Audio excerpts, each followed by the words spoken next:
Pola makan sehat dengan pedoman gizi seimbang untuk meningkatkan imunitas selama pandemi. Pola makan merupakan suatu cara atau usaha dalam pengaturan jumlah dan jenis makanan, dengan informasi gambaran dengan meliputi mempertahankan kesehatan, status nutrisi, mencegah atau membantu kesembuhan penyakit. Dalam situasi di tengah pandemi seperti sekarang ini, pola makan menjadi salah satu kunci untuk meningkatkan daya tahan tubuh. 4 sehat 5 sempurna merupakan slogan yang tentunya sudah tidak asing bagi masyarakat Indonesia. Slogan 4 sehat 5 sempurna sudah diperkenalkan sejak tahun 1952 oleh Bapak Gizi Indonesia, yaitu Prof. Purwosudarmo yang terinspirasi dari Basic for Amerika Serikat. Prinsip dari 4 sehat 5 sempurna adalah menu makanan yang terdiri dari makanan pokok, lauk pauk, sayuran, dan buah-buahan, serta minum susu untuk menyempurnakan menu tersebut. Namun, ternyata slogan 4 sehat 5 sempurna sudah tidak sesuai dengan perkembangan zaman saat ini, sehingga ditetapkanlah sebuah pedoman baru bernama pedoman gizi seimbang. Gizi seimbang diartikan sebagai susunan pangan sehari-hari yang mengandung zat gizi dalam jenis dan jumlah yang sesuai dengan kebutuhan tubuh. Berikut ini merupakan beberapa perbedaan antara 4 sehat 5 sempurna dengan pedoman gizi seimbang. Yang pertama adalah pesannya 4 sehat 5 sempurna lebih menekankan pada konsumsi nasi, lauk pauk, sayur, buah, dan memandang susu sebagai bahan pangan yang menyempurnakan. Sedangkan pada pedoman gizi seimbang, dinyatakan bahwa susunan makanan yang mengandung zat-zat gizi dalam jenis dan jumlah tertentu yang dikonsumsi, disesuaikan dengan kebutuhan tubuh. Yang kedua adalah peran susu. Pada 4 sehat 5 sempurna, susu menjadi minuman yang dikelompokkan tersendiri dan dianggap sebagai penyempurna. Sedangkan pada pedoman gizi seimbang, susu termasuk dalam kelompok lauk pauk dan bukan makanan penyempurna, serta dapat digantikan dengan jenis makanan lainnya yang sama nilai gizinya. Yang ketiga yaitu porsi. Di dalam 4 sehat 5 sempurna, tidak menyertakan informasi jumlah yang harus dikonsumsi dalam sehari. Sedangkan pada pedoman gizi seimbang, sudah dijelaskan tentang porsi yang harus dimakan setiap hari untuk setiap kelompok makanan. Dan yang keempat, yaitu air mineral. Dalam 4 sehat 5 sempurna, tidak menggambarkan bahwa tubuh perlu minum air mineral secara cukup, aman, dan bersih. Sedangkan pada pedoman gizi seimbang, sudah dijelaskan pentingnya mencukupi kebutuhan minum air mineral minimal 2 liter, atau lebih kurang 8 gelas per hari. Sekarang, kita akan memulai membahas lebih dalam mengenai pedoman gizi seimbang.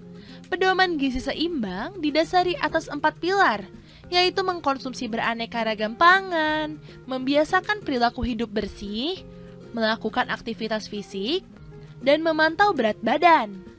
Mari kita bahas satu persatu secara singkat. Yang pertama adalah mengkonsumsi beraneka ragam pangan.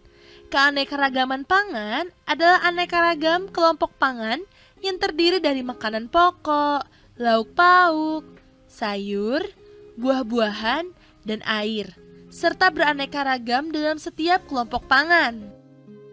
Yang kedua adalah membiasakan perilaku hidup bersih. Dalam situasi pandemi seperti sekarang ini, kebersihan merupakan hal yang sangat vital. Salah satu upaya nyata yang paling mudah dilakukan untuk menjaga kebersihan adalah dengan cara selalu mencuci tangan setiap selesai melakukan kegiatan. Sebab mencuci tangan adalah pilar utama untuk mencegah penularan virus COVID-19. Yang ketiga adalah melakukan aktivitas fisik. Aktivitas fisik yang meliputi segala macam kegiatan tubuh termasuk olahraga. Olahraga merupakan salah satu upaya untuk menyeimbangkan antara pengeluaran dan pemasukan zat gizi, utamanya sumber energi di dalam tubuh. Selain itu, aktivitas fisik juga memperlancar sistem metabolisme di dalam tubuh, termasuk metabolisme zat gizi. Oleh karenanya, Aktivitas fisik berperan dalam menyeimbangkan zat gizi yang keluar dari dan yang masuk ke dalam tubuh. Saat terdapat pembatasan fisik, maka diusahakan untuk tetap bergerak dalam lingkungan rumah seperti berjalan di sekitar rumah, berkebun, dan sebagainya.